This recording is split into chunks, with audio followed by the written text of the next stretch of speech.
All right, I've been given the green light. Thank you for coming. Feel free to come down to the front if you want. I'm Charles Lester. I'm chairing the panel on this California experience, and I think I speak for all of the panelists when I say we're really grateful, appreciative to be here and involved in this conference.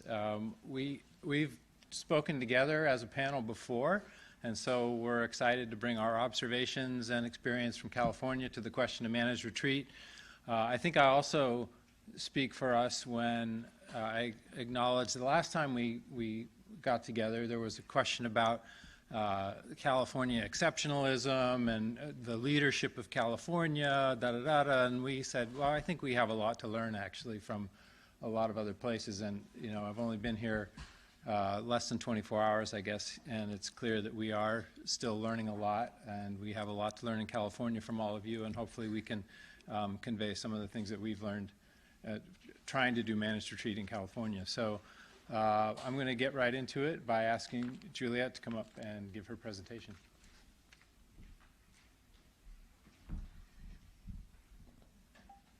Hi there, I'm Juliet Hart, and I'm an oceanographer with the U.S. Geological Survey. And so what you'll see in this presentation is that we're all actors in the space of adaptation, and we're all going to talk about our particular perspective on this and how we bring the band together. And I just wanted to put this slide up here. I'm actually a Jersey girl living in California, so this has been really emotional for me because I feel like this is coming home, but then of course, you look at the map and, I was an intruder on a home. And so, and I hope I've gotten the correct map here. I did as much of a thorough search as I could, but possibly this is not the right map. But I'm hoping that this is a way to start the conversation, to be thankful of the space where we are, and to recognize that home means a lot to a lot of different people. And this is an appropriate conference to be thinking about that. So, now based in California, the group that I'm with does a lot of work on looking at coastal flooding. And specifically, we look at the confluence of sea level rise with coastal wave events from coastal storms. So in California, we have a lot of these kind of images. I'm sure wherever you are in the country, you have similar images of sunny day flooding, images of big wave events. On this side of the country, you have hurricanes. On our side, we have these big wave events that sort of drive some of the challenges that we are facing along the coast. So there's this really great graphic that was developed by the climate education partners in San Diego for a product several years old now. I think this is from like 2015. But it just does a really nice job of summarizing what we're thinking about and what our group at the USGS is trying to model to help communities prepare. So I don't know where the mouse will show, so I will just do this. But imagine you have this beautiful house on the beach, and the blue is today, and we have current sea level.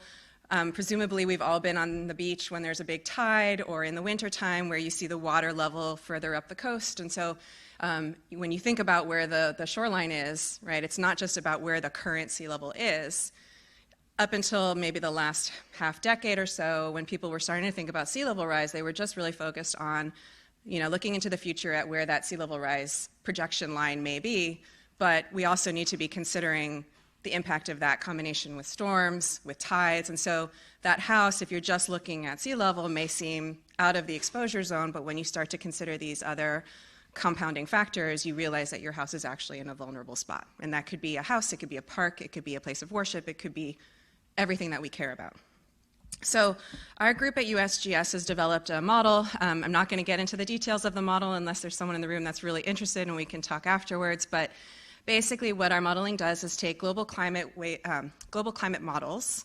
We partnered with Scripps Institution, and they gave us the wind and the pressure fields of the future climate, because one of the things that we all know in this room especially is that the history of what we've experienced is not going to be what we experience in the future. So what we're trying to model is sort of the forward-looking, the waves of the future. So we take the wind and the pressure fields from these global climate models. We run them through a series of models. It goes from the global scale to then we develop a regional, actually ocean basin wave model, and then we bring it down to the regional scale, and then through another series of models we can then run this flooding up onto the coast. So this is a traditional way that we show our information. We have a publicly facing flood hazard mapper. We also have all the GIS shape files that are in some arcane government catalog that is impossible to navigate. So if you are interested, I'll step you through the 52-step process later. But this is our way of getting this information out there. So this is looking at the Port of LA and Long Beach, and just looking right now at current conditions. And so what we're modeling at the current condition is the astronomical spring tide. So it's a high tide that's higher than your normal tide, but not the king tide. So like something you get about 6 months a year. And so the green there is showing you areas that are low-lying and potentially vulnerable. If something that's blocking the water from going there should fail, that's an area that would likely flood. So what our modeling does is this is looking at 1 meter of sea level rise. You see the projections of where that flooding could go. And this is when you put a 100-year wave event on top of it. So if you're not thinking about that coastal wave component, you're missing a pretty sizable swath of vulnerability. And in thinking about this spot specifically, you know, the port itself and the port facilities, they're doing their own planning process. They're thinking about this, but it's these backshore communities, of course, the ones that are traditionally underserved, those communities that we're all talking about in these fora. This is where the rail lines go out of. This is where all the goods move. This is where the Nike sneakers come in and go to the rest of America, right? So there are a lot of things at play here that are vulnerable. So really understanding the scale of the vulnerability is really important. The other thing that we look at, and it's going to be super hard to see, I think, because of the subtleness of the color, but we also look at shoreline. So if you look along the beach, at the very edge of that is a little pink line that tells you where we project the mean high water line to be. So we also look at how the shoreline will change into the future. And then we also can look at what's happening with our cliffs. So this is a stretch of California coast where with different rates of sea level rise, this is 50 centimeters, 1 meter, of sea level rise. And so you can see these communities that are built on top of these cliffs are pretty vulnerable. So in California, what we do have is an abundance of really forward-thinking work by a lot of the state agencies on how state agencies primarily, but also how coastal communities can start to plan for climate change. So from the Ocean Protection Council, we have some sea level rise guidance. We have a planning agency called the Coastal Commission, which you'll hear about, that they regulate development in the coastal zone, so they have a sea level rise guidance. For the ports, Coastal Commission also regulates those, so there's a guidance there. There's also some state lands, we got guidance. There's guidance for that. And a lot of the work that we've developed has been funded by these state agencies so that there was a common authoritative source of projections so that it could be consistent across all the different various planning efforts that these communities are embarking on. So we call our model Cosmos. We want it to be really humble. And so it's the Coastal Storm Modeling System is what Cosmos stands for. And a lot of people have used our science because of all these state mandates. So we've got work being done at the county level, the state level, at the federal level, but a lot of city end users, and I think this is probably even a little bit outdated because we are moving up the coast and where we're modeling, and at the regional scale.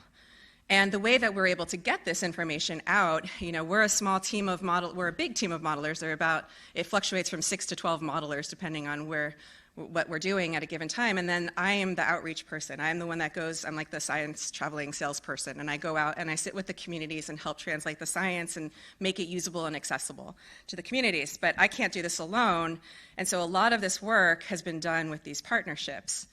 You'll hear about some of them from the other presenters, and I come from the Sea Grant world, so I come from a focus of stakeholder engagement and how important it is to be talking to the actual end user, ideally before you start developing the information, certainly during and then absolutely afterwards. And so when we're thinking about some of the decisions that communities will need to make now and into the future, the stakeholder engagement piece of this is absolutely critical. These are difficult decisions, and if you don't have everyone in the conversations, you're not going to get to where we need to get to. And we've been hearing that a lot, so I don't need to necessarily belabor that, but we can talk about it later if people are interested.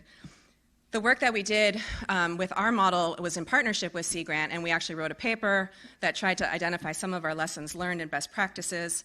And the first most important part was the importance of partnering with the local place-based organizations that really understood their communities, that knew what the risks were, knew what was going to be a non-starter in a conversation, or just to understand how to approach the conversation so that it was appropriate for the place where we were having that conversation. We tried to do as many community engagement workshops as we can. We had an ongoing webinar series at the same time to also be connecting the information to other things that they may be doing, but not necessarily what we were presenting in a workshop.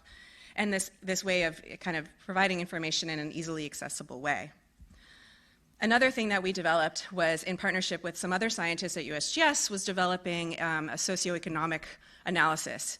It's very high level. It's looking at census level information on populations, et cetera. So it's not going to get to the very fine-grained socioeconomic analysis that you really do want to do, but what this gives you is a nice snapshot of what you're looking at. And this was really important in communicating with people up in my agency who want to understand the numbers, to Congress, to understand, like, well, what does that line translate to? So we worked to develop this other tool that's a companion tool. It's named Hera, after the Greek goddess, so equally humble. And it's the Hazard Exposure Reporting and Analytics tool. And so what this does is it takes our sea level rise projections and it looks at the number of residents impacted, the number of employees that could be impacted, the length of roads, et cetera, and then you can dig into the tables. So, this is looking at building replacement costs, a very crude way of looking at the economic impact. You can look at it by county or by city under your different scenarios. So there's a wealth of information here that can be derived. So when we got most of the urban areas done, we took our flood risk and we looked at our projections, and what we saw in looking at 2 meters of sea level rise with a 100-year storm is something like 600,000 residents at risk, $150 billion in property at risk, 350 critical facilities at risk, a lot of bad numbers. So since we're in New York, thank you, on cue, this is me. So this is what I get to do every time I go into a room where I sit and talk to community members. And so I have failed Susie and Richard Moss in what they were talking about earlier about I am that scientist that sits and gives you the bad news, and I am handcuffed, right? I give these presentations. These are the headlines that follow. Not good, and the fine print there is that 2/3 of Southern California beaches will disappear by 2100, end of century, right? You look at a city like Del Mar, here's where those cliff retreat lines were, right, it's going, and then you get headlines like this, right? I mean, the city council has actually said, nope, I'm not talking about it. And then there's this headline, and that's me, right? I am a federal climate scientist. I can't do anything. I can give you the information, and that's it. I can't tell you what to do with this information. I can't give you an opinion. I can't have the appearance of an opinion. I am completely handcuffed. I'm in California, so now I go to therapy. But this is the reality. And so I can't do what I need to do to give a solution and to have a happy ending to the information that I give to people. So I need to rely on these partners. So it brings back the importance of the stakeholder engagement to connect the end users to all of these resources that the state wants us to do, right? And so, one small tool that we've developed to try to enable this is to, at the federal level, all the Fed agencies that are thinking about how to respond to climate scenarios, we've been meeting, so NOAA, FEMA, EPA, HUD, all those agencies that would have some role to play before, during, and after, and beyond. We've been trying to understand what each other has to bring, and then also working with the state agencies, so Coastal Commission, Ocean Protection Council, doesn't matter, the acronym SOUP, and trying to understand those documents that we showed. What are communities on the hook for? What are they mandated to do? Where can our science, support this? How can they leverage the science that they're doing to be able to, at least the little thing I can do is sort of provide help and guidance on how you can at least streamline what you're trying to do, to make it more efficient, to make it less costly, and to hopefully get all of this information incorporated across all the different plans that are in place, from anything from the hazard mitigation plan to a coastal development plan to general plans or comprehensive plans, depending on what you call them in your state, and to climate action and adaptation plans.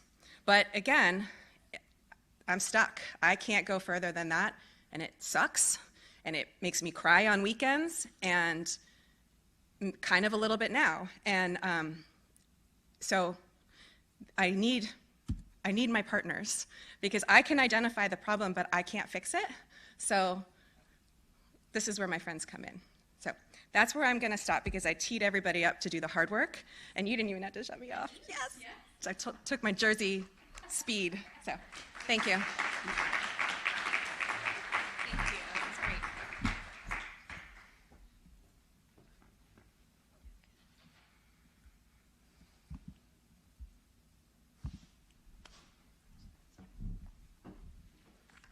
All right, I'm going to take Juliet's 1 minute. I have 16 minutes. All right, as Juliet said, I had the pleasure of working for about 20 years for the California Coastal Commission, and they aren't shy about trying to fix things or trying to take actions to make things happen. So I'm going to talk a little bit about my observations, experience there on this question of managed retreat. If there's one thing you should probably know about California's coastal program, which is almost 50 years old now, is that the coast really matters to Californians. And so we put in place a very strong coastal protection program in the 70s in order to protect our statewide interests in beaches, coastal resources, protecting public access, sensitive habitats, all kinds of things. This is just one particularly large hearing we had about 15 years ago when a transportation agency wanted to put a toll road through a sensitive coastal state park, and a lot of people showed up. So let me get right to the challenge we have. In California, like many places, basically the urban footprint we're dealing with was established post-World War II in the 30 years following and right before we even started to manage the coast. So the cards were already dealt in terms of our managed retreat question. We've also decided to build in a lot of dumb places, like on sand spits and at the mouths of rivers and on lagoons and estuaries. So we've got a lot of development that's in a very hazardous place. That leaves lots of examples of what we surely wouldn't call resilience or resilient development. One of my favorites is something the locals refer to as the sunken cathedral at the Ritz-Carlton Hotel in Half Moon Bay. And I remember the first time I saw this, walking down the beach and turning the corner, I was reminded of that scene from the original Planet of the Apes where Charlton Heston turns the corner and sees a Statue of Liberty sticking out of the sand and says, "Oh my God," right? This legacy of what we did in the past and the horrible things that happened, but I'm going to come back to that in a minute. So we did a coastal plan, and one of the things we asked in '76 was, shall the coast be abused, degraded, its remaining splendor eroded, or shall it be used intelligently with its majesty and productivity protected for future generations? And so we set out on this vision and a mission. In the area of hazards management, we were a little schizophrenic. So on one hand, we said new development shall be done in a way that minimizes risks to property and life, but also shall not require a seawall in the future. On the other hand, we said existing development is entitled to a seawall, so we grandfathered in existing development for possible protection. We were concerned about seawalls because even back then we knew that when you build seawalls on an eroding or receding shoreline that you're going to lose the beach. This is not rocket science, it's the best available science that the beach is going to disappear when you do this. This is an example from Moss Beach where you can clearly see how the beach in 1972 is only remaining there today where there isn't a revetment. So you have that nice little pocket beach in between the two seawalls. So we've routinely used setbacks as a way to deal with new development. This is an example of a subdivision in Pismo Beach that was set back, in theory, to be safe for its economic life. You can see the pre-Coastal Act development line to the left there. But we've also done a great job of infilling in our urban areas, including along the shoreline. So we basically made this challenge even harder over the last 40 years by allowing development to infill along shorelines. In Malibu, we essentially finished building out some of these shoreline areas that are now so much in the news. And the result has been the inevitability of seawalls given the way the law functions. So this is an example from Solana Beach where you can see this beautiful geology in 1989 is now becoming almost completely this kind of faux Disneyland landscape of this fake wall there. We've also learned that the problem of erosion is bigger than our efforts. Many times this is a section of coast and Pacifica that in the space of about a week lost up to 90 feet. I'll do that again, and I always feel bad for the dogs there sitting on the bluff. As you see, they didn't do too well.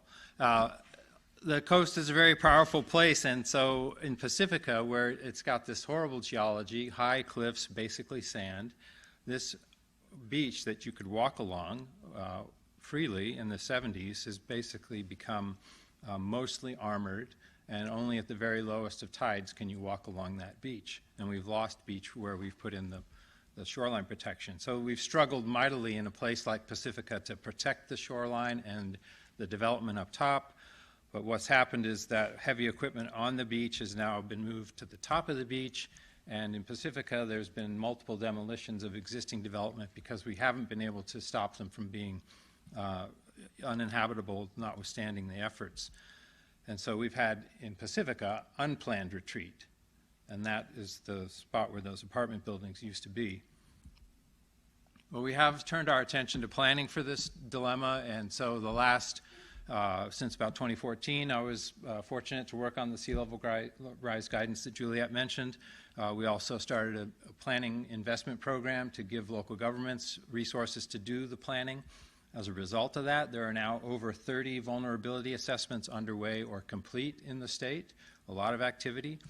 And we were fortunate to have the great federal science, and this is an example of one of our beaches in Southern California where you can see the projected shoreline from USGS for 2050, 2075, and by 2100 it's right at the road. And if you think beach replenishment is going to help, well, you'd be wrong. It's only going to delay the inevitable, according to the USGS. Thank you for that information. We also have discovered in our vulnerability analyses that when you look at local places, surprise, all the beaches are tending to 0 feet in width with sea level rise, depending on your assumptions about when it will happen. We've also seen that the water wants to go to where it should go, low-lying areas, and in many cases in California, places that used to be wetlands. So in San Francisco, if you look at the footprint of the bay in 1849, it has an amazing correspondence to the projected sea level rise footprint of the water in 2100. Basically, the water wants to go back to where it was in the areas that we've filled. And you can see the same in other places like up in Humboldt Bay. So back to Del Mar, the example, we've struggled with the sets of types of responses that you've all heard about: defend, elevate, replenish, or retreat. And as Juliet said, Del Mar, for example, says, no way, we're not going to retreat. That was the headline. In Pacifica, even where they've had unmanaged retreat and homes falling into the ocean, there's signs along the coast. No managed retreat, not for homes, not for businesses, not for Pacifica.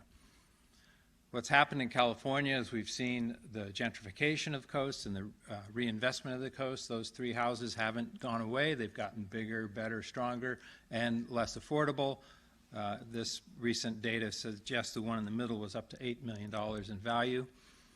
So when you look at the home value along California's coast, this is one example from Malibu, Broad Beach, where the average home value is $10 million.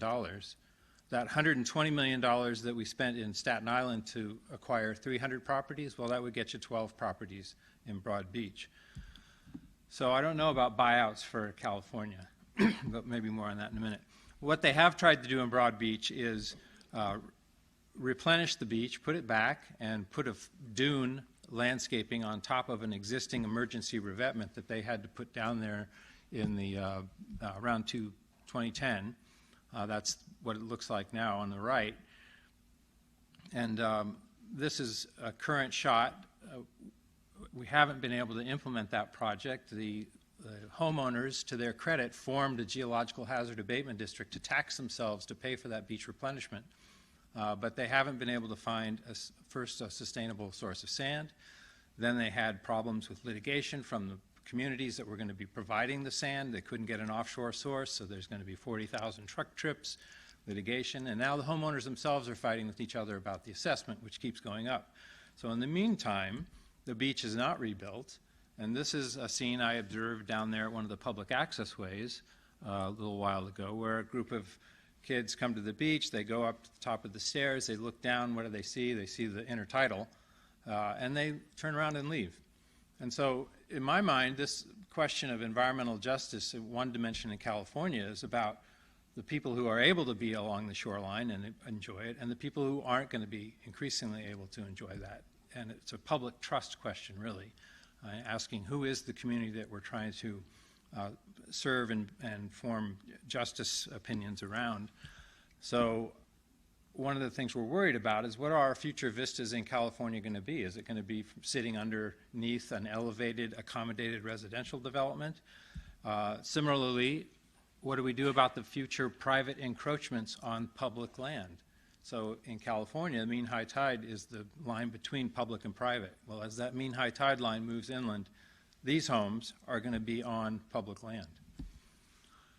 Now, to the good news, to counter Juliet's depressing information, we have started to recognize that this is going to take big money. So last year we approved Prop 68, which included over $400 million for climate adaptation and resiliency projects. So we're beginning to recognize that this is like infrastructure planning. In the regulatory process, which I'm most familiar with, we've also done, I think, a pretty strong job of leveraging or trying to move in the direction of managed retreat. We've had about 2 decades now of experience doing what I call rolling easements, which are restrictions on new development that require the assumption of risk, an agreement that there will be no future seawall, and the removal of this development will be required. So at some point in the future, in theory, this kind of a development will have to go away. Now, that hasn't been tested in the courts yet, so there's more to come. But in some places, we have seen the results of, I wouldn't say nudging managed retreat, I'd say requiring managed retreat. It's a much, you need another term just to the left of nudge in California. The commission doesn't nudge. So this is an example. The Army had to remove this old facility along the coast. They tried to protect it over the years. You can see the revetment at the base. When they took the facility down, the Coastal Commission said, well, why don't you take your rocks with you when you go, please? And they did. They're great at getting things done. And you can see how the beach basically took care of itself given that environment. And now it's a state park. We've also taken the impacts of seawalls very seriously. This is a case where we required the homeowners of this condominium complex to pay a $5 million mitigation fee for the loss of recreational access along that section of beach. The Coastal Commission also asked the city of Morro Bay to not rebuild their wastewater treatment plant in the flood zone on the coast, but rather look for an inland alternative, which they're now doing. And this is one of my favorite examples that I had the pleasure of working on over 15 years. The Transportation Agency had an emergency situation. We approved this revetment at the top of the screen to protect Highway 1, which is a tremendous coastal visitor-serving transportation corridor. We gave them emergency permits to do that, but we also said, we'd like you to start planning the realignment of the highway. And they said, well, that'll take us 15 years. We said, great, let's get started. And through a series of permits in 5-year increments, we checked in, and they realigned the highway. That was approved about 5 years ago. You can see the realignment there in theory for another 100 years of safety. The shoreline has started to restore itself. When I was there, this is what I saw on the shoreline, so I think it does raise, somebody last night asked about who are we retreating for or what species. The elephant seals have already moved in at this restored shoreline, and that raises a whole other set of issues about who gets to get to the coast. So Monterey is perhaps the one example where we've had a buyout which was voluntary. It wasn't a required retreat. Maybe you're going to hear about this more in a minute. The city of Monterey systematically bought these properties in this area to create a public park along the shoreline. So 40 years later, it's all opened up. The development's been retired, all voluntary. The only thing is that I don't think they knew that they needed this space for sea level rise, not a park. So let me return to this cathedral for a minute. That actually was the original foundation for this hotel, the Ritz-Carlton, that was never used, and so it was in the bluff there. You can see where the hotel was actually built. When the Coastal Commission approved that hotel, they actually required a condition on that approval in the early 90s that said You should not expect, you assume the risk here, you should not expect a seawall in the future. You should be prepared to remove the development if necessary. So a very early statement of required retreat.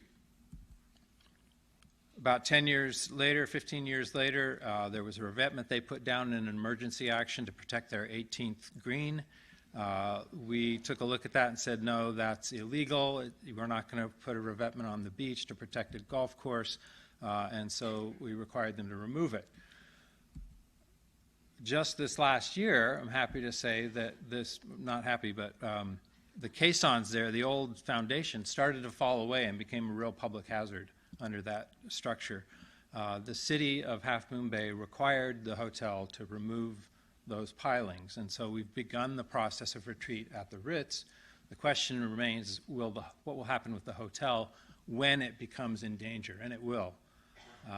In theory, it was approved for a 50-year economic life, but we know people want to use hotels a lot longer than that. So we'll see. But we have many precedents now lined up to see if we can leverage managed retreat through the regulatory process. So I'll just close with this thought from Jane Jacobs. Designing a dream city is easy, and I say shoreline is easy, but rebuilding a living one takes imagination. So I think the earlier call we heard to being imaginative and thinking outside the box is really necessary, particularly where you've got places like Malibu and all of this, huge investment in the shoreline. So that's it for me, and I think next is Nick. Right?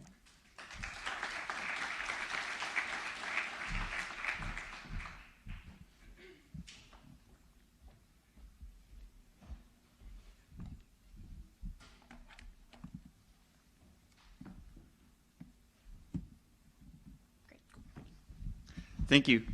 So like Charles said, my name is Nick Sadrapor. I'm with the University of Southern California Sea Grant Program. And just to get kind of oriented in the room, can I get a show of hands? Who's with local government?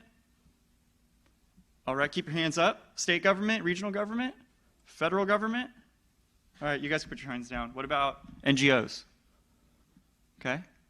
Academia? Consultants? All right. So we have a pretty good mix of suite of actors in the rooms ourselves, right? And I'm sure you interact with your colleagues in a different field or sector. So it's a real honor for me to be here today.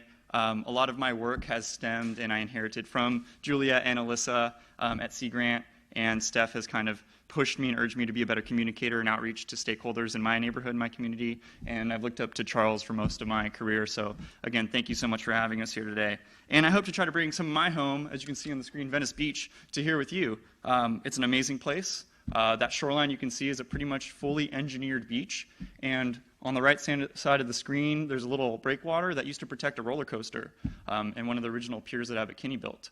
So that's where I surf most often, and it's kind of crazy to think, what we've done with our coastline and how we choose to manage it, both for the present moment and potentially for the future. So Sea Grant is a federal state university partnership. We fund ocean and coastal research and try to extend that with our stakeholders in our local community. And again, to kind of give you an insight of what that community is for us, here is the yellow line is LA County, and then that little pink weird polygon is the city of LA. So as you can tell, it's a really defined, not gerrymandered, discrete municipality that really takes up a whole, formal section of the coast. But as the case everywhere, those lines are not drawn for watersheds, they're not drawn for species, they're drawn for political boundaries and political reasons. And so in this area, we have, over a dozen cities on that coast, over 80 municipalities in the county. And how do you get those city staff at each of those areas to talk to each other, to think about their vulnerabilities, to think about resilience going forward is a really tough gig, and it takes a whole cadre of players to do that. And so I like this graphic, but I actually was thinking in the last panel of something different where, we like to describe ourselves as kind of a band, right? So USGS, federal science, I think is the drums. It's our percussion, it's keeping the beat and keeping the flow for us. And then state could be the bass, giving us some guidance about where to steer this conversation. Academia or boundary organizations, I think is a backup guitar, support, flow, and connectivity amongst everybody else. Local government is lead guitar, really the strength of what actually happens. And then we have NGOs as our lead vocals, because they could do a cappella, they could, be a part of the whole group. And then consultants are our roadies, our technical support. And I wish I had that figure drawn up, but we'll see. Right? So Juliet presented on this. We take this federal science, this really scary stuff for me as somebody who loves to go to our coastlines. And when people think of Southern California, I hope you all think of, beautiful sandy beaches and amazing waves. But it's scary. A third to two-thirds of our coastline going to be gone by 2100. How does somebody in elected office, how does somebody at the staff level make decisions thinking about that when, people at public comment are talking about affordable housing? They're talking about drainage issues. They're talking about, transportation issues, which are valid day-to-day issues. How do we get them to think about 2100? Well, again, building off the work of Alissa and Juliet, we take this science, we take this historic record of USC Sea Grant being at a university. People know USC as a brand in that area. Sea Grant's been around LA for over 40 years. We take that trusted source of information and we connect this federal science. We connect the state guidance. We have the state's experts. We leverage their staff. We bring in NGOs like TNC and Surfrider to have their say in helping to communicate through their networks. Because it's about education. It's about educating about the science, educating about the state guidance, and really being proactive. All too often, we've heard about being reactive, and Charles definitely presented that quite well in what's happened for a lot of our state. And so this program, Adapt LA, has been running through USC Sea Grant to try to connect City of Santa Monica with City of Malibu, with City of LA, because what one city chooses to do will likely impact the other, and they can leverage each other's resources and capacity. And this is when you get the sticky notes out, you get the dots on the map, having the community talk about what they value, what resources they want to preserve for the future. And this is also where we can bring in some students. And these two gentlemen were actually students at USC. Upper left, Jeremy is now at Stanford pursuing coastal engineering. And in the bottom right, Alex is actually now at the Coastal Commission. So actually getting trained in a university, getting hands-on experience with the municipality. They're both out of Venice Sea Level Rise Planning meeting in these images. And then taking them to a more professional setting, I think, is where we all need to pull our collective resources together. And to inform, some of these conversations, the best way to do that is to ask. So through a series of 3 different iterative surveys in 2006, in 2011, and 2016, along with Susie Moser and, again, Juliet and Alissa, as well as Phyllis Griffman, we polled coastal managers in California about where they're at. And kind of not surprising, sea level rise has risen as the top issue from 2011 to 2016. Adaptation is a higher priority than mitigation for most folks. Everyone except local electeds. And that kind of makes sense, right? When people hear about climate change, they want to help solve that issue. So it's reducing your greenhouse gas emissions. We all have heard about having a meat-free diet or reduced meat diet or biking to work, taking public transportation. We're going to have to go potentially carbon negative. And that's a big issue, and I think electeds think about that different than maybe academia boundary organizations or federal state agencies. The other hurdles, especially in parts of the state, are leadership and public demand. Again, kind of not surprising, but can help inform us about where we go next and how we add to their capacity.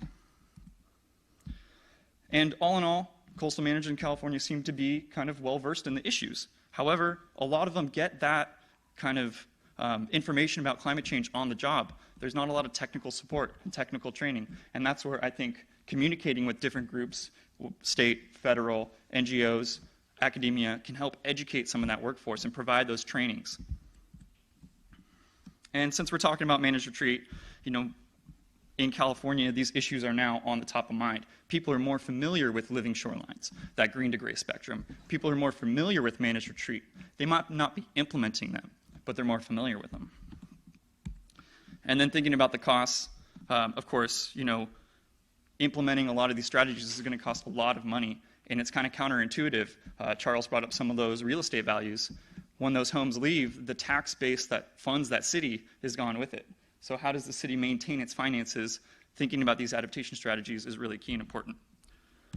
And taking this information, we have to use lessons from the past.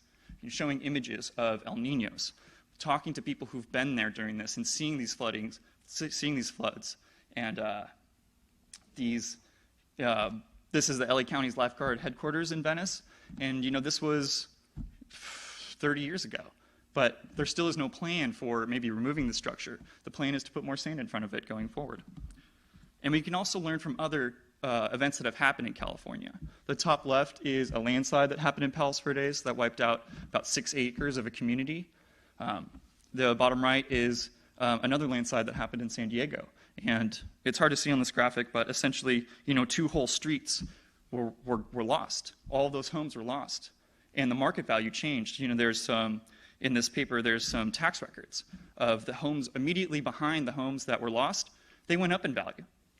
Also kind of makes sense. But we need to learn from these to help plan us going forward and using some of the guidance that the state's putting out. Some other examples in Southern California are Surfers Point in Ventura. Here you can see in the bottom left, this bike path was very vulnerable. And so through the Coastal Conservancy and Surfrider and ESA and state funding, that bike path and part of the parking lot was removed. And there was a dune restoration placed right in front of it. As you can see here, it's clearly an improvement for the area. But in the bottom right, that was just a couple weeks ago. So there's still need for doing more. We've done some, but there's a huge, huge task ahead of us to promote these types of strategies going forward. There's another project in San Diego called the Cardiff Living Shorelines, again championed by some state agencies, the State Coastal Conservancy, and thinking about this roadway, Highway 101, you could see in the bottom right, has been undermined, been undercut. So directly in front of it was placed a dune restoration project, again, this Living Shorelines. But part of the hook was by 2050, there has to be a new plan for the road that has to consider things like managed retreat, elevating the highway, realigning it, just like the example Charles presented earlier. And we feel, if you give the community some of this information, they might be inclined to agree with some of these innovative strategies. This, again, is from a Venice Workshop, where the middle answer is after the workshop, we polled the community again, and they thought that bringing back some dunes might be a better idea than adding more sand or seawalls. And in the spirit of our band, we've talked about recommendations to each other. To each other and going forward, and to the different actors in the room. So if you'll permit me, I'm going to give some recommendations to my partners. So for academia, utilize and engage the youth around you. They're much more well-versed in social media, in tech, in engaging what's happening now, and are going to be the ones that are city staff years down the road and dealing with these issues and dealing with how we actually solve a lot of these problems. Boundary organizations, don't assume what help people need. Ask them. Come to the room, get to know your audience, find out where they're at, and meet them there. City government, remember you're not alone. And talk to your neighbors. I know it's tough. I know you're dealing with a whole cadre of things. City council's changing year after year, rotating staff over and over, maybe new city manager. There's a lot of issues you need, but getting to know your neighbors and adjacent community might be able to help you leverage some of your resources. State government, reiterate some of the why of the policies, and I think a lot of those examples that you presented on, Charles, really show that the coast is for everybody in California. It's our public trust, it's our public resource, and working together to promote those policies, I think, is something that most of the state agrees with. Federal government, Juliet, you're doing great explaining your limitations about where you can take it, and then hint to your fellow actors to push it even further and help provide more support to you and your colleagues. NGO, advocacy is always needed, but so is education. There's a lot of times where I think there's the assumption of education, but again, including that in your work would be super helpful. And consultants, be generous with your time and your knowledge. You have a lot of technical expertise that can go a long way for some of these smaller municipalities. And then for all of us, we need to communicate better. We need to share. We interact quite often, and I think it's really behooved us when we do overlap in quite a frequent way. Again, engage young people, embrace technology. Never forget to educate. Travel, learn your coast, learn the communities around you and the communities you work in. Talk to them. Go to the beach, go to the coast, go to the river, go to wherever community you're working in. Put your feet in the ocean, put your feet in the sand. Remember what you're there to protect. Swim in it, surf in it, dive in it, kayak in it, canoe in it. Look at the birds, look at the fish. Talk to the people using that community. Quite often, you have people living in an area for decades, and they might know a place very, very well. And utilizing them and engaging that passion that they have into the policy framework is super critical, and I think a way we can really make a lot of strides going forward. Join professional organizations and learn from others. I've learned a lot today from New York and New Jersey, quite honestly. And run for office. We need a lot of people in office doing the right things. It won't change unless that changes. And to all the civil servants out there that have put in your time, really thank you. You're doing a lot of, very generous work and not getting all the credit that you deserve. And in closing, I'd like just to say that coastal management happens whether or not you're engaged. This is a recent case in Malibu at kind of the preeminent surfing beach in that area where, because there hasn't been a proactive plan, we've had a lot of erosion that has undermined some historic elements of it, some iconic cultural elements, and has potential to threaten the surfing break, which might sound like a kind of pithy thing, but there's people, including myself, that take that very seriously. And thinking about sea level rise and point breaks and how they might be threatened in the future is going to be a serious concern going forward. And with that, here is one of those point breaks in Santa Cruz that might be threatened at Steamer Lane. So thank you very much.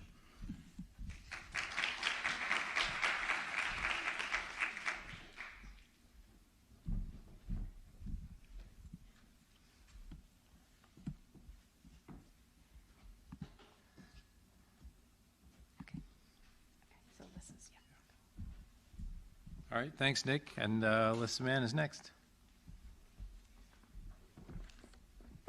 Good afternoon, everybody.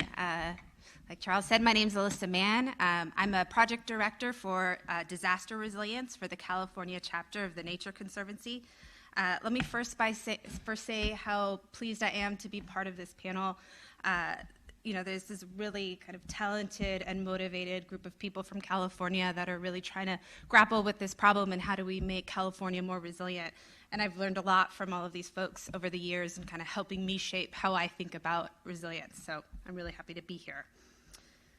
When I first submitted this talk a number of months ago, I intended to just talk about our work on coastal resilience, how sea level rise fueled by climate change will significantly alter the California coastline as we know it, and what we're doing at the Nature Conservancy to address these challenges.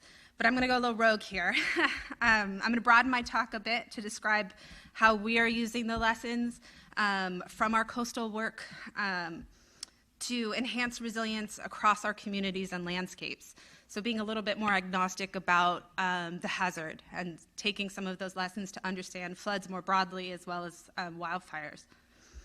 And really how we need to reimagine where and how we build and even rebuild our communities in the face of climate change, and how really nature should be central in that strategy.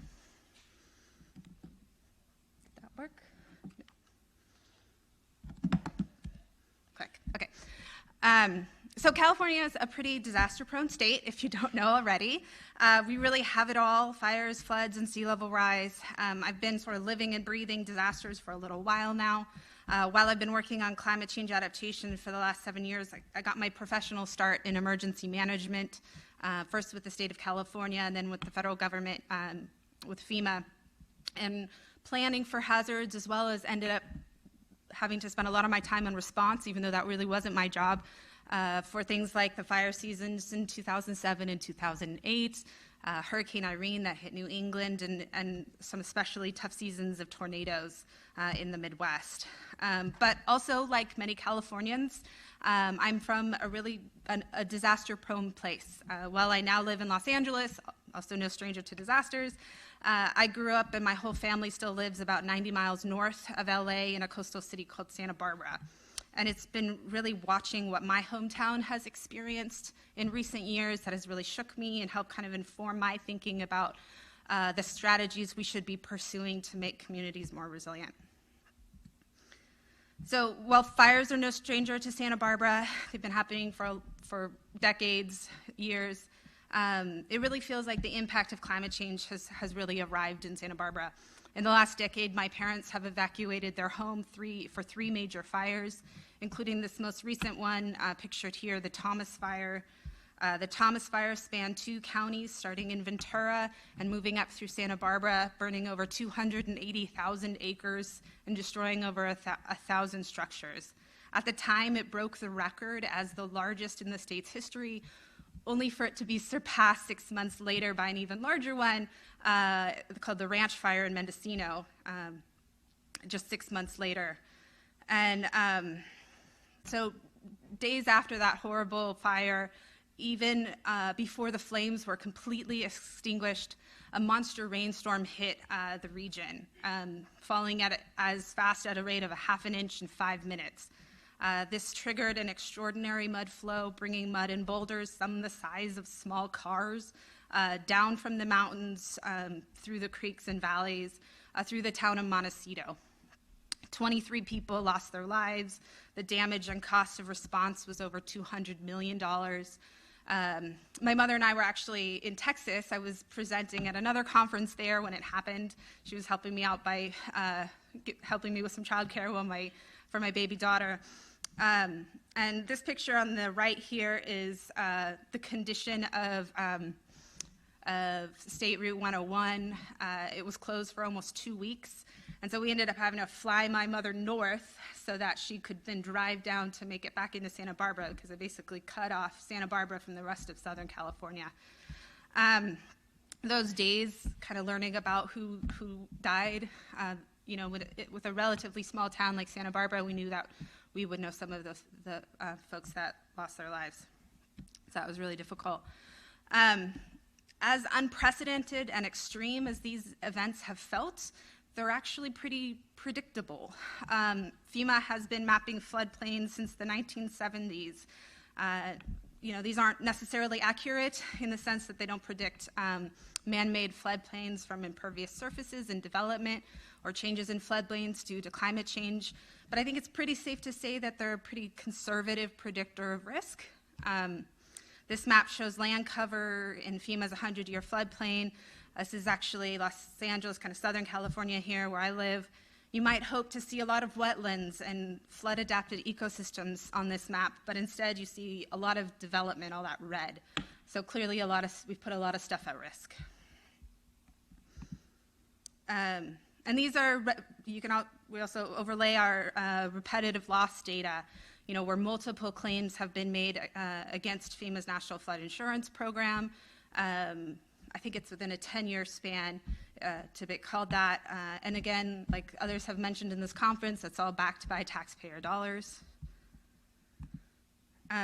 We're also really concerned about how urban sprawl is increasing risk to people and communities. Urban sprawl fragments and destroys natural habitat, disrupting key ecological processes such as wildlife dispersal and natural flood and fire regimes, just degrades ecosystems and reduces both their and communities' resilience to climate change. Currently, California's kind of this wild and urban interface area. It's home to over 4.5 million homes and over 11 million people. And over the next 40 years, urban sprawl in California could pave over 12 million acres of wild and agricultural lands. This first slide here shows land use projections for 2060. The green being the projected converted natural areas, and the orange being what they call densified ex-urban, so sort of in between sort of intact natural and suburban. And so a lot of those are those WUI areas. And then I can overlay our disaster map on top of that, which among other hazards shows the very high to very high fire risk areas. So if we keep on this track, we will likely put even more people at risk in the coming decades. So the core of the Nature Conservancy's disaster resilience program is really thinking about how can we reimagine development in this context of growing risk. It's first to recognize the critical role for nature in how we prepare and recover from some of these disasters. Nature provides a buffer for communities, but it needs space to be able to provide this protection. In California and lots of other places around the country, we have built and continue to build right up or in our hazard zones. And to regain that critical buffer, it will often mean moving and keeping things out of harm's way so we can restore that protective, nature's protection.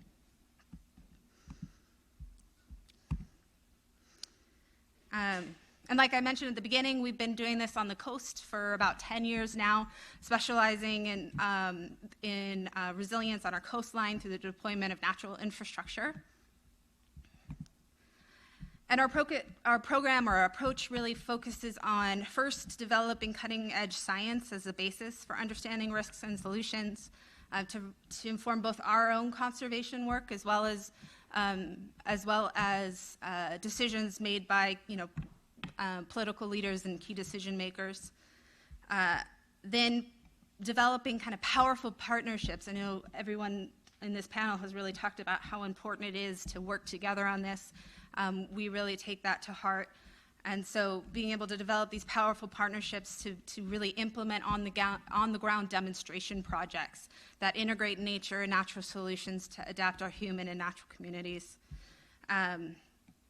How important it is to be communicating the role of nature-based solution in reducing risk. And then finally, developing policy solutions at all levels, at the local, state, and federal level, that enable nature-based adaptation to be implemented in our communities. So starting with science, I'm going to talk a little bit about our coastal work, since that was really why I was invited. We're a science-based organization. Last year, we worked with the State Coastal Conservancy and collaborated on the first California statewide comprehensive assessment of the vulnerability of habitats, imperiled species, and conservation lands to sea level rise, to better understand the challenge before us, but also to provide strategies to adapt these critical habitats. There's been a number of studies that looked at the impact of storms and rising seas on coastal infrastructure and property. I think Juliet did a really great job of describing some of that work done at USGS. But this was really to understand specifically our habitats, our beaches, our dunes, our wetlands, marsh, rocky, intertidal, and how at risk they are. Give you a quick sense of results. I don't really have time to go through all the methodologies. And I'm not the scientist, so I'm probably not the best one to give that talk anyways.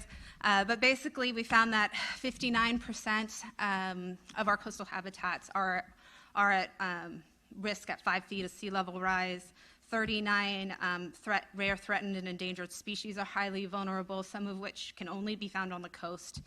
And 41,000 acres of already conserved lands are projected to be drowned by subtidal waters. So that's a lot of investments organizations like us, like other land trusts, have been making that are at risk. Oh. Come on. But our study also included a wall-to-wall conservation blueprint for the entire coast, so identifying solutions down to the resolution of 1 square kilometer. And basically we found that with really sustained and coordinated effort, at 5 feet of sea level rise, if we double down on these strategies, we could have a path to maintain or even enhance our coastal habitats. But that was going to take a lot of collective action to make happen. Our strategies can be divided into 2 basic categories. First, conserve and manage for resilience, and then mitigate for potential losses. I'm going to touch a little bit more on these last 2, just because I think that's really where managed retreat comes into play. First, we spatially mapped potential future habitat, and these are minimally developed areas like agriculture and open space that are projected to be inundated or are adjacent to vulnerable habitats, and that could provide space for current habitats to migrate inland as sea levels rise. Well, generally, for agriculture, while generally a small proportion of the agricultural lands for each region in California, by allowing those to be converted to natural land, that could provide significant opportunities to increase habitat transition areas. Adapting the built environment, you can't get to that no net loss of habitat without adapting the built environment. With our more urban environments, it's often the built environment that's blocking habitat migration. So we need to look for opportunities to redesign or relocate infrastructure to increase habitat resilience. It's really trying to find those win-win opportunities where adapting vulnerable built environment could directly benefit coastal habitat, and which in turn enhances community resilience as well. Talk really briefly, and I'm running out of time, about 2 different projects in this vein. First, as others have talked about, different stretches of Highway 1. This one is in Monterey County. We're working with state and local transportation agencies to design and evaluate alternatives for a particularly vulnerable 8-mile stretch of the Pacific Coast Highway, or Highway 1, as well as railway infrastructure that also runs through the Elkhorn Slough Reserve in Monterey County, which is California's 3rd largest tract of tidal wetlands. PCH, it's pretty iconic. It runs over 649 miles along the coast through really important habitat, as well as connecting our coastal communities. Approximately 90 miles is at risk to flooding in a lot of different areas. And so we're really looking for the opportunities for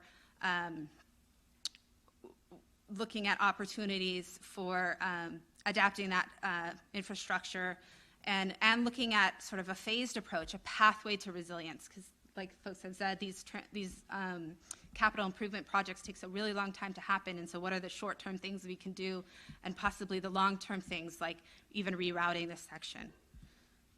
I'm going to whiz through this because I have 1 minute. This is a project we're doing with DOD at their Point Mugu Navy base, looking at opportunities to first evaluate risk and then look at opportunities for adaptation.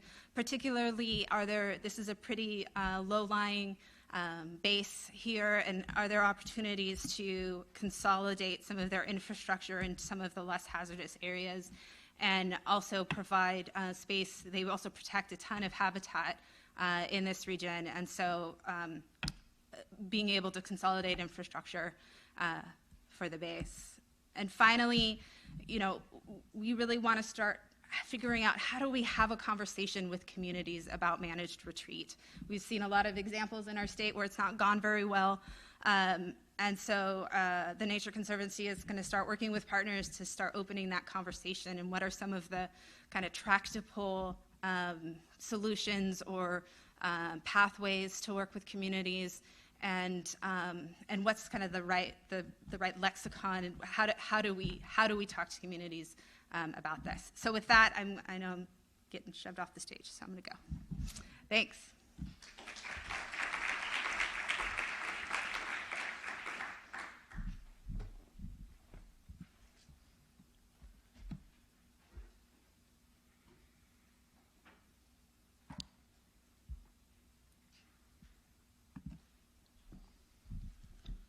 All right, last but not least, our lead vocalist, Steph. The rest of us are adapteurs. So thank you so much for having us. We're really excited to be here. I just want to say that I am trying to get away from saying managed retreat. As we discussed last night, it is a buzzword. It doesn't work very well, so I'm trying to say resilient relocation. So we'll see how that goes over. A lot of people think that Surfrider is just a bunch of surfers, but we've actually been doing adaptation work for the past 34 years. These are kind of the elements that we've been working on, and then with climate change, as you can imagine, everything has gotten extremely complex and daunting for us. So these are just a little example of some of the work that we do at the national level, and I'll continue to go through. So I'm going to actually, pardon the formatting, and also before I get too far into this, I wanted to acknowledge another actor as our tribal members. So Siobhan, we want to make sure that you are recognized in that element. And when I get to my Montauk slide, give me your card, because we need to work together on something we're doing there as well. So you bet. So I start happy, and then I get a little more realistic with our examples. This is in Oregon. We had a member, it's his brown house right there, and clearly it was going to fall off the cliff. So he's wealthy enough to live on both coasts, and had called our chapter and said, do you know any architects, any coastal engineers that we can work with to help move our home? And so this is one of those examples of managed retreat that comes to you and is flawless, and everybody walks away skipping down the yellow brick road, holding hands, and is elated. So this is just kind of the process of what happened. And I put that up here because, again, this came to us. This is a very positive example. Surfers Point is another example that Nick went over. My colleague, Paul Jenkin, is literally the man who did this entire project for the past 20 years. This area of Ventura is particularly rural, so there is space to accommodate for managed retreat. However, the actors that are there are very complex as well, so it took probably a little bit longer to get that project up and running because of the multitude of actors. Same slide that Nick showed, this is what it looked like in 1991. The goal of this project was simply to, as you can see here, relocate the bike path, make sure that we restored it to a natural habitat and natural setting, and a slew of other things. I'm going to kind of cruise through this because Nick covered a little bit of it. And at the end of the day, what Susie had said today, which I think really codified getting the public involvement, was doing these renderings, right? Having this ability to look into the future and see what designs can be like was immensely valuable. So it was just a bunch of engineers and advocates that had come this far, and then the city hired, you know, someone to put this into plain sight, and then the rest of the community was like, oh, this is amazing.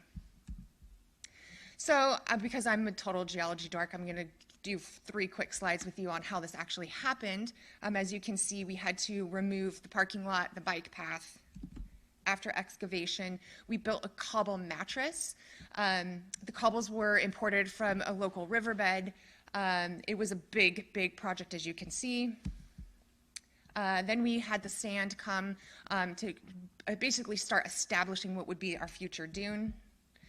We dealt with public access as being a recreational organization. We had many recreationalists telling us what to do, quite frankly, from kite surfers to surfboard fishermen to whatever. So we really wanted to make sure that recreation was centered here. And then, again, the geology and coastal dork inside of me was very excited of how thoughtful we were about planning these dunes.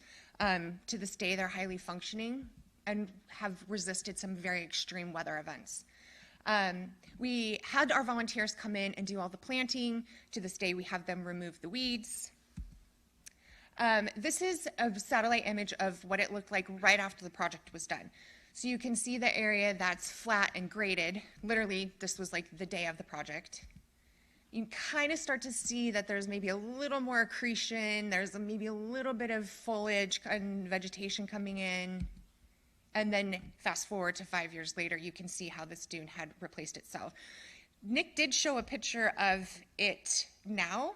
I just have to point out that that's actually phase 2. So where phase 2 is falling into the ocean. Phase 1 is functioning very well.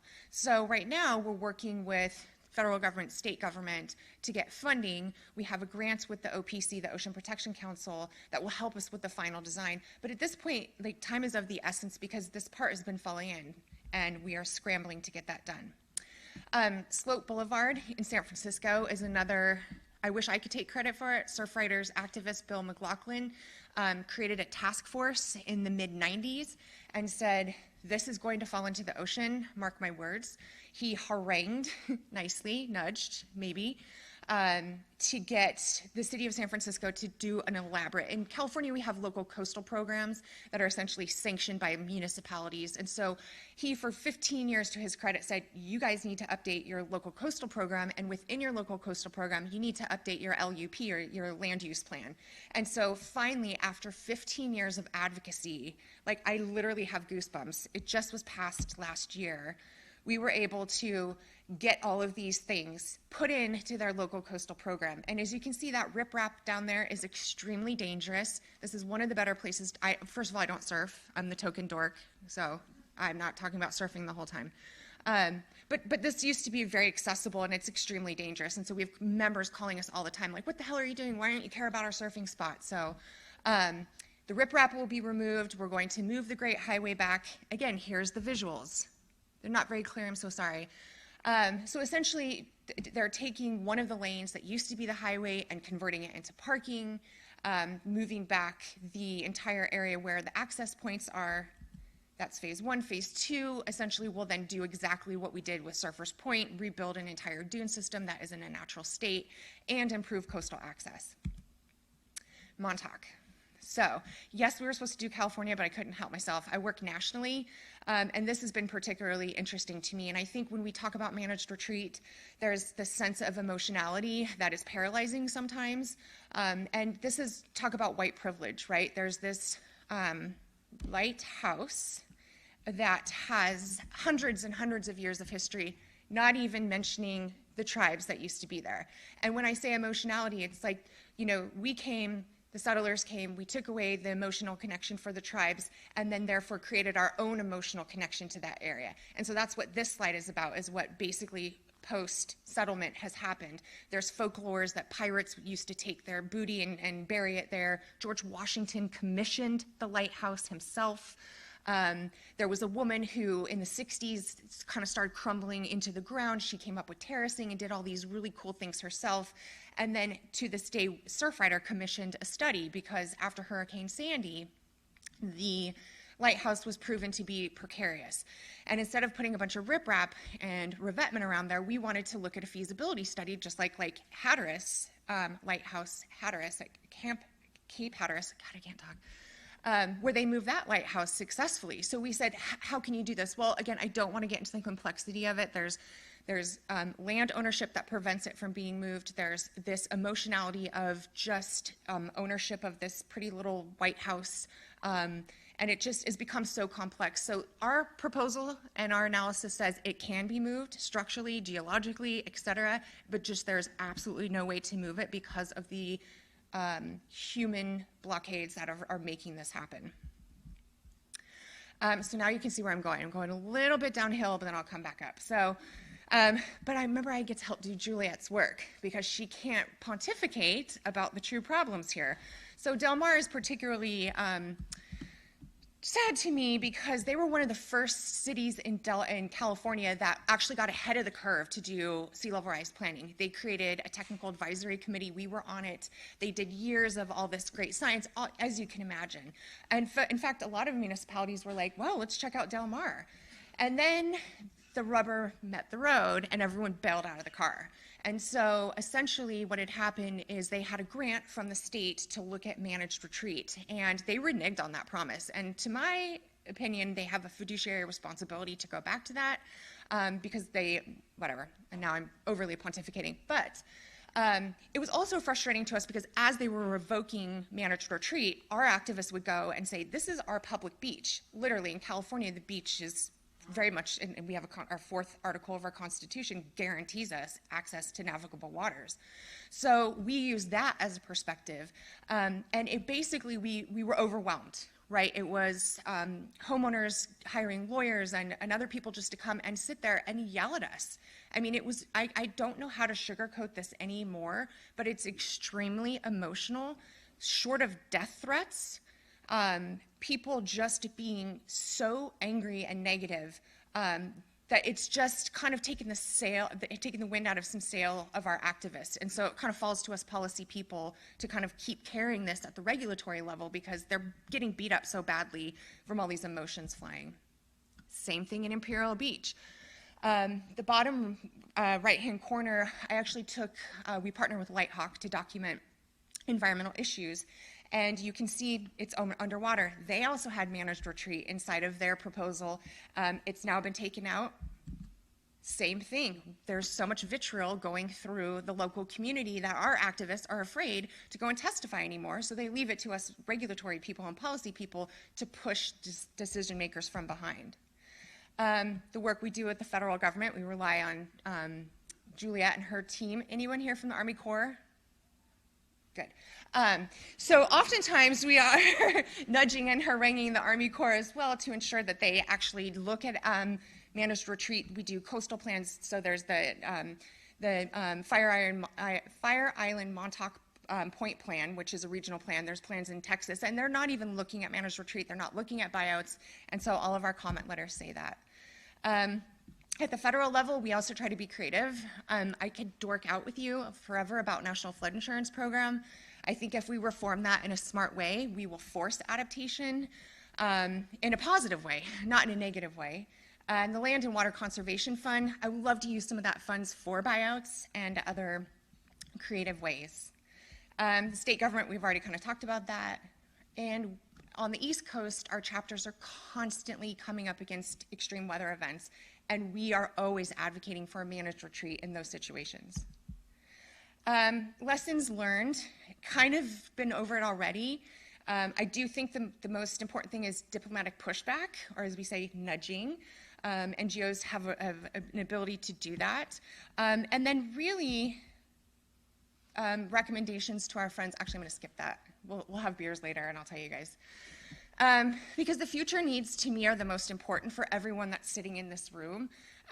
You know, we need trigger-based planning so that we know if you get to this, which we have in California pretty good, but to ensure these programs can work, such as managed retreat and buyouts. We need academic studies and robust studies that do both economic and ecological analyses, and it has to be prolific. It just can't be a few smattering reports here or there, because when I go to advocate, if I have one managed retreat study to rely on, it's not as effective. I also think the legal guidance is probably one of the more important aspects of this.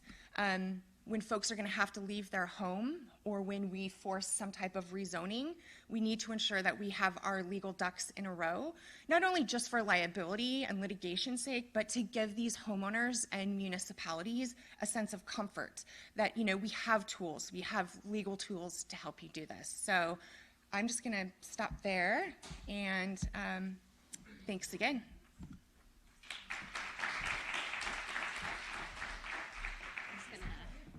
Yeah, if all the panelists can come, you can all sit up here, and I'm just going to pull the other PowerPoint up. Placeholder.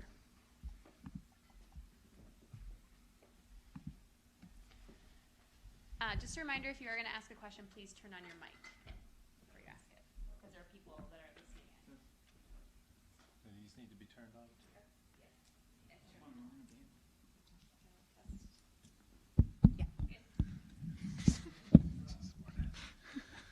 All right, I think we have about 12 minutes or 11 minutes, so I'm going to just start with a softball question to you guys, and then, you know, hopefully you guys will have audience questions too. You know, listening again, I'm reminded about all the amazing stuff that's going on in California, and I do think, as you suggested at the end there, Steph, that we have a pretty good coverage of the various dimensions of trying to handle something like managed retreat. We've got strong planning programs and regulatory agencies, and we've got good academic involvement, and we've got good coordination between the different levels of government, and we've got really strong NGOs.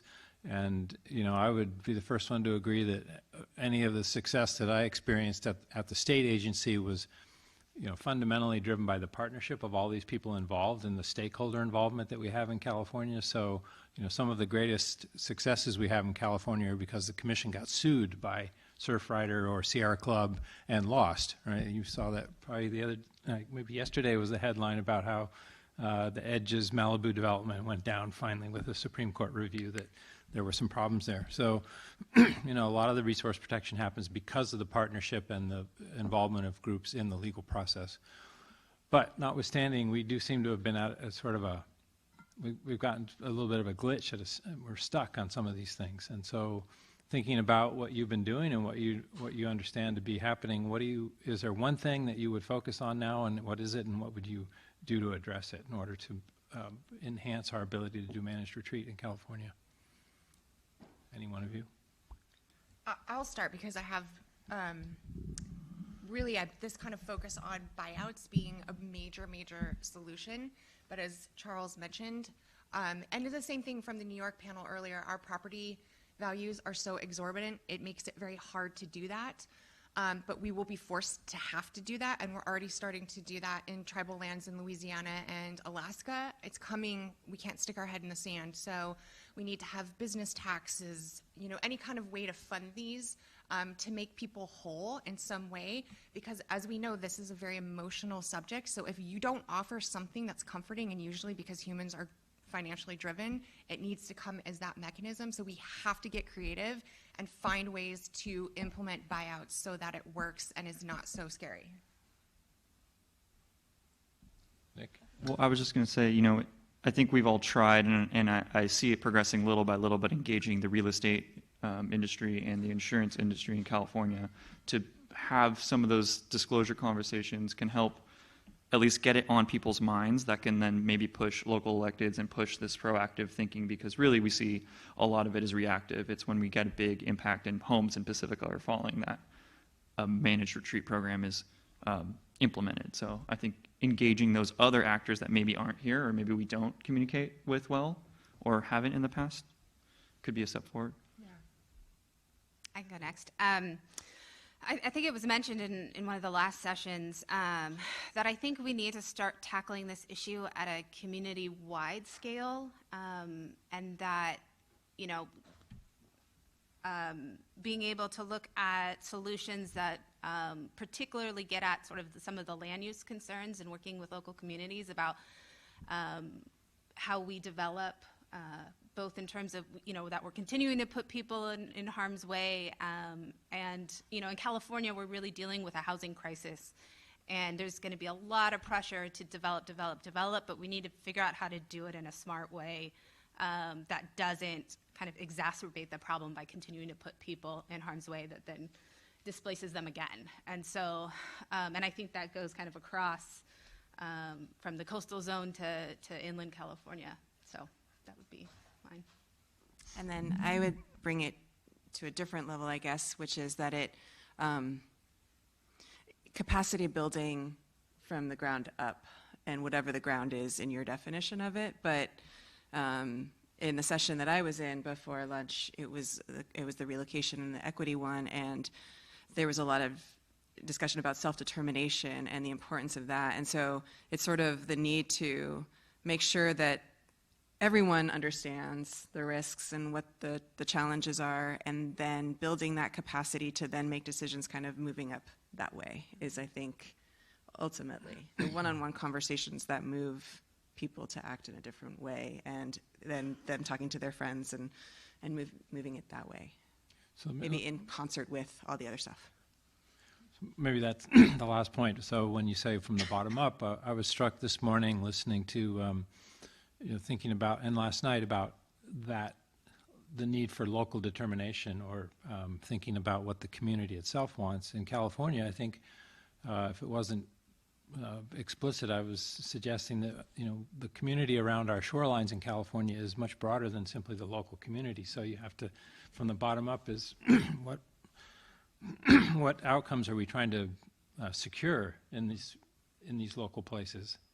Is it just the preservation of a local community and a development pattern, or is it a redevelopment of a community that also accounts for statewide interests in shoreline resources or coastal habitats, issues that aren't necessarily first and foremost certainly not in the real estate industry? And I appreciate your suggestion, Nick, but I also think there's a particular relationship between the real estate industry and local politicians sometimes that are on a very short cycle of re-election, and the short-term interests are in preserving those economic gains in that short term. So, how do we break those relationships down in a way to have a more meaningful bottom-up discussion about the full range of things we value along the coast?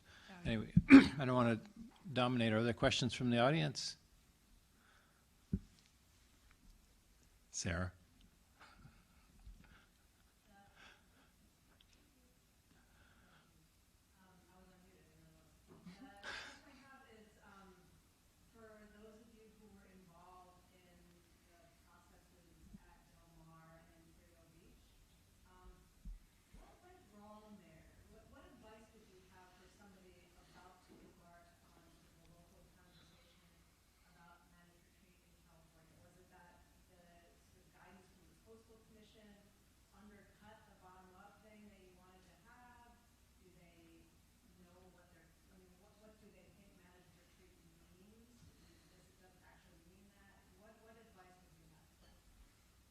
I think You go that's first and then I'll clean up. okay.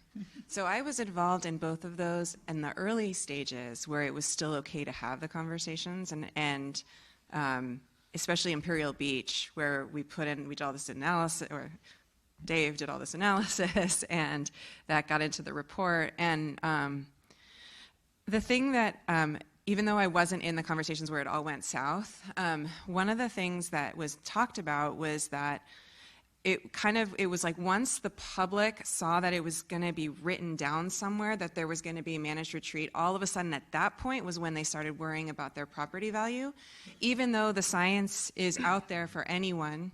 And the fact that you're like, don't talk about managed retreat. Well, hello, now it's in every single newspaper, and so everyone knows that Del Mar now has a cliff problem. So you don't need to put it on paper anymore. Everyone knows they're vulnerable. You just drew a big shiny arrow to your city. And so it's this really weird sort of self-defeating thing that happened where they were like, we're not going to talk about it because we don't want to draw attention to it, but we just drew attention to it by not talking about it. So now they're still in the same place, and now there's all this strife and anger and death threats. There were death threats there. So that's my take on it. Was, I think, a misunderstanding of what the outcomes were when you were putting it into a plan that spiraled by the real estate industry, really kind of was goading and sparking that fire underneath.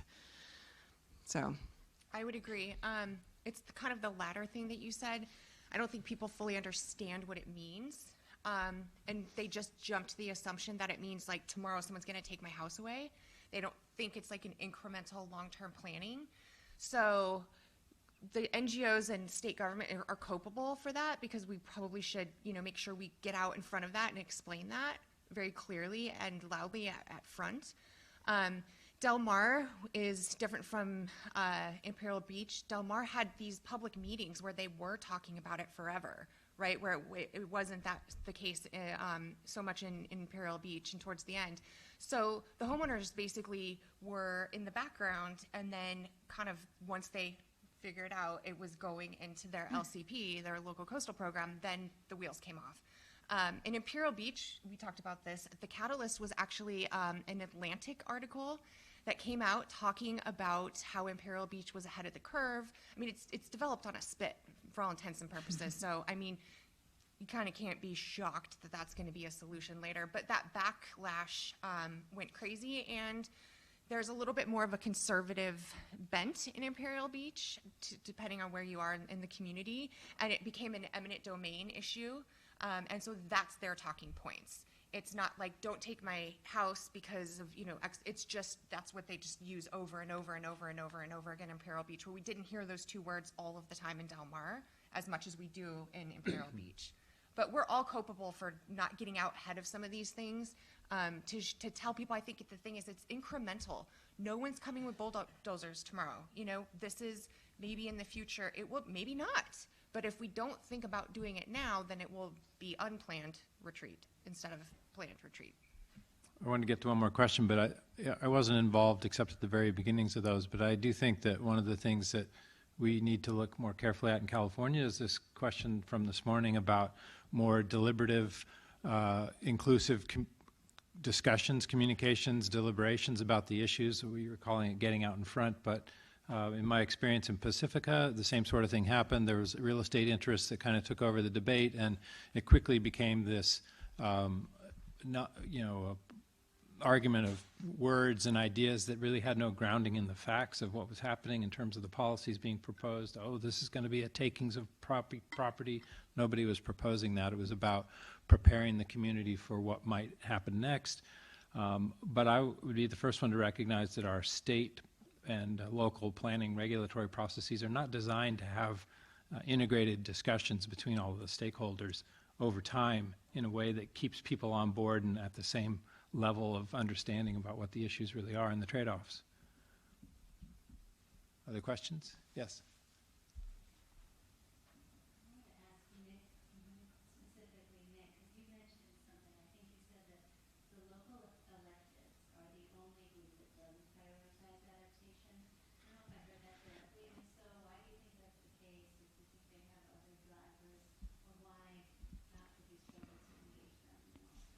Yeah, so that was in the survey results. They were the the group that they were the only respondent group that didn't have adaptation as the number one kind of priority. That, it's kind of tied between mitigation and adaptation.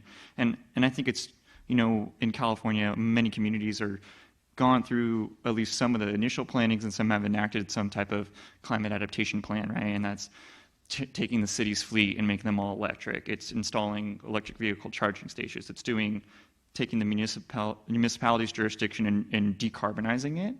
And so I think that's kind of where it comes from, is maybe the low-hanging fruit approach.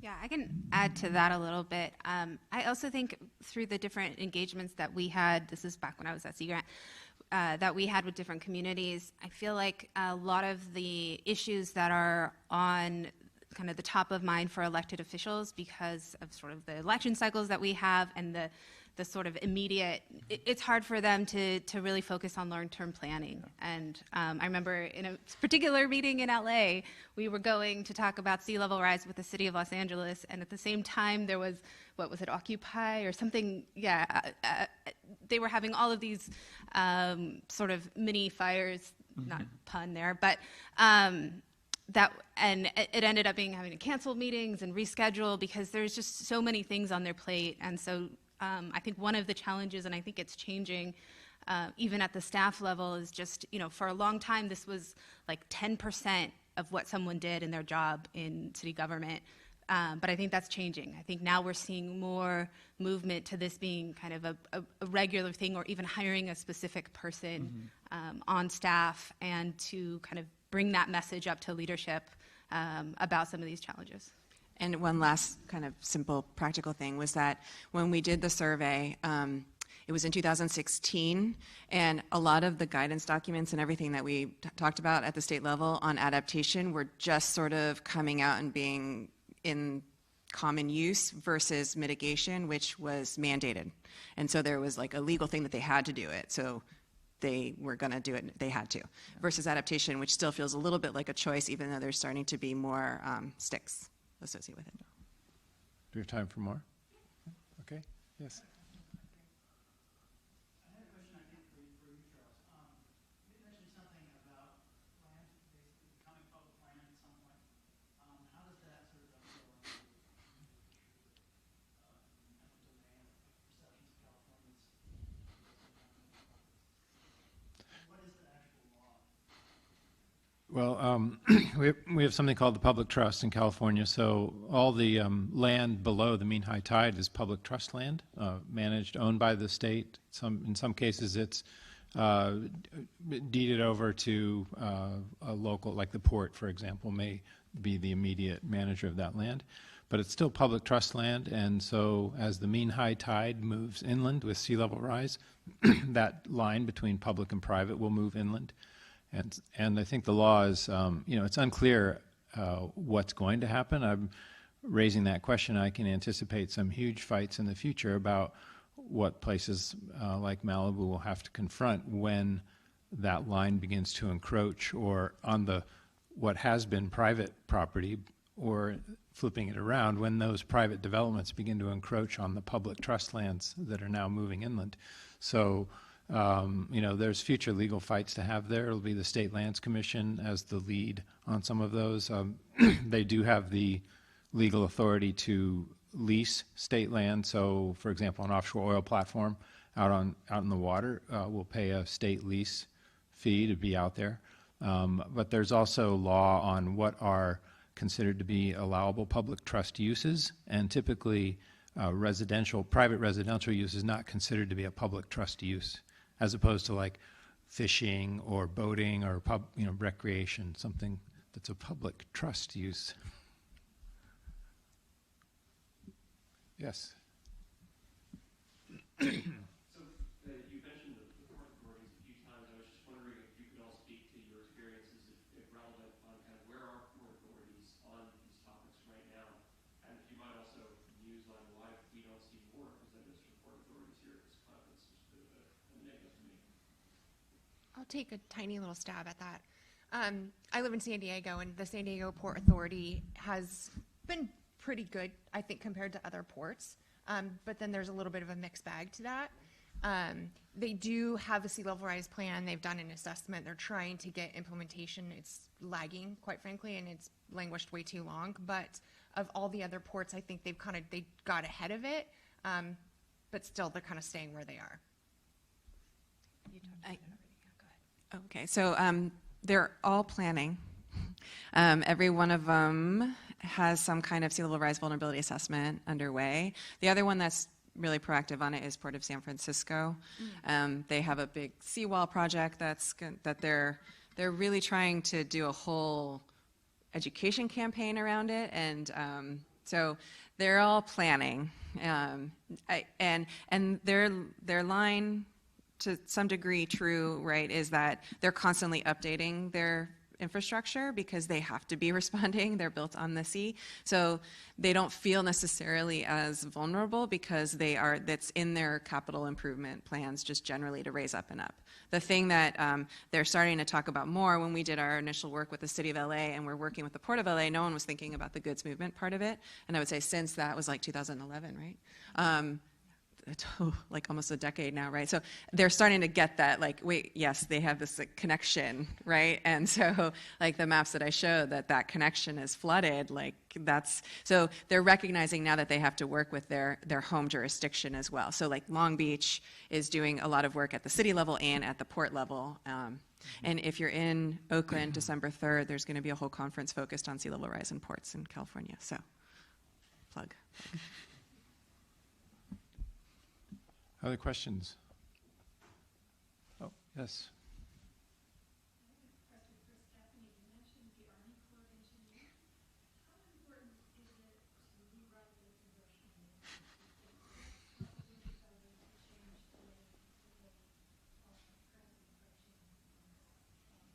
Yes. Going to put my diplomatic hat on here.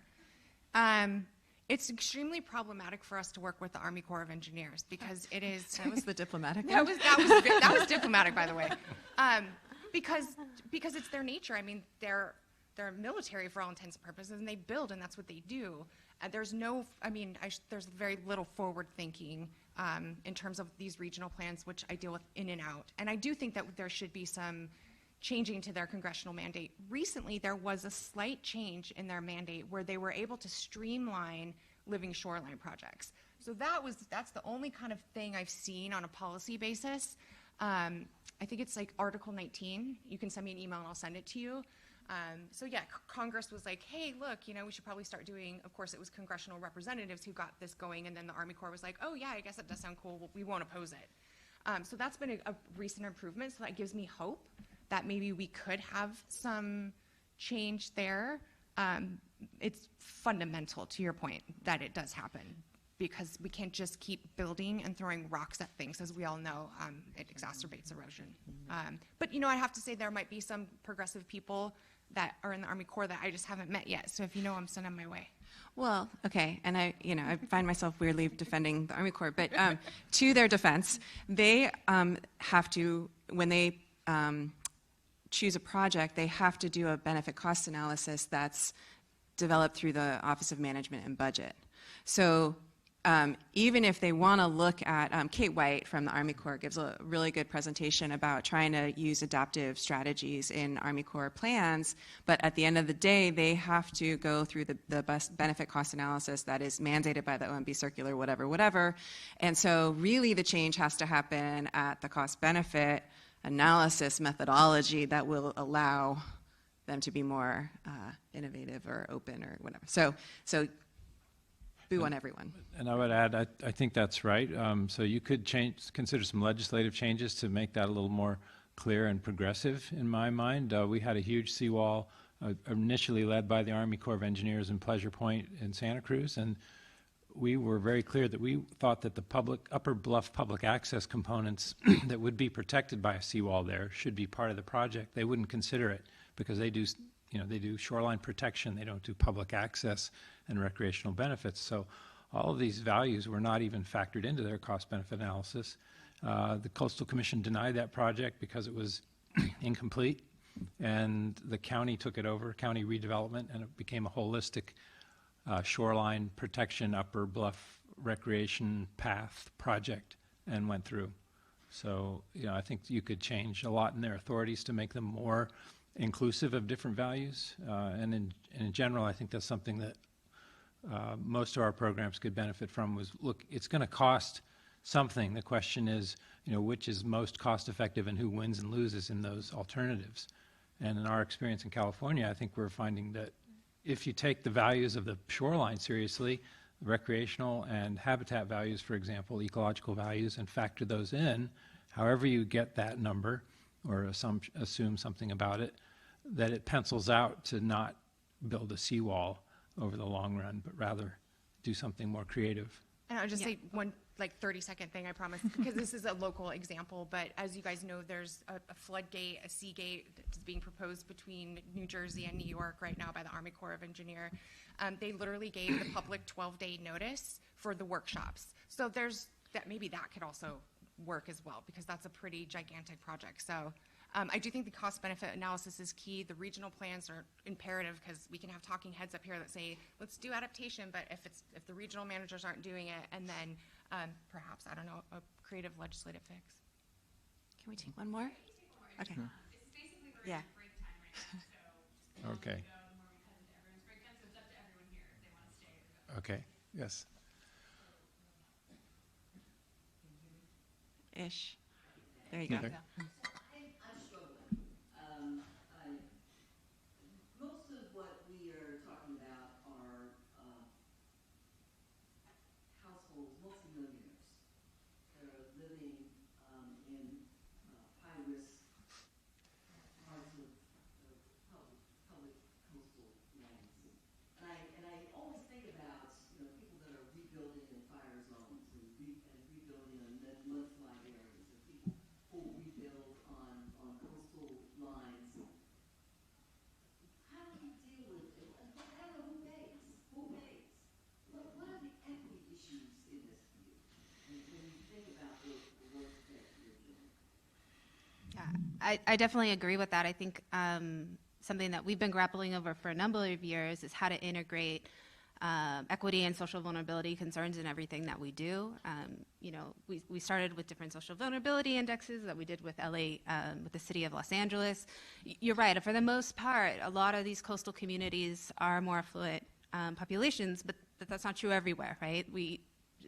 Juliet mentioned the community that's right behind the ports of Los Angeles and Long Beach. Certainly, more low-income communities there. I work a lot in Ventura County, and the city of Oxnard is a really kind of disadvantaged community that has also dealt with kind of decades of pollution and sort of basically dumping along their coastline. And how do we, not only address the vulnerabilities to the neighborhoods, but also as we're trying to restore some of our coastal places, how do we also prioritize how funding comes down from the state to address some of these things? And I think actually the state of California is doing a pretty good job of starting to specifically prioritize projects that impact disadvantaged communities, or that benefit disadvantaged communities, and that they're trying to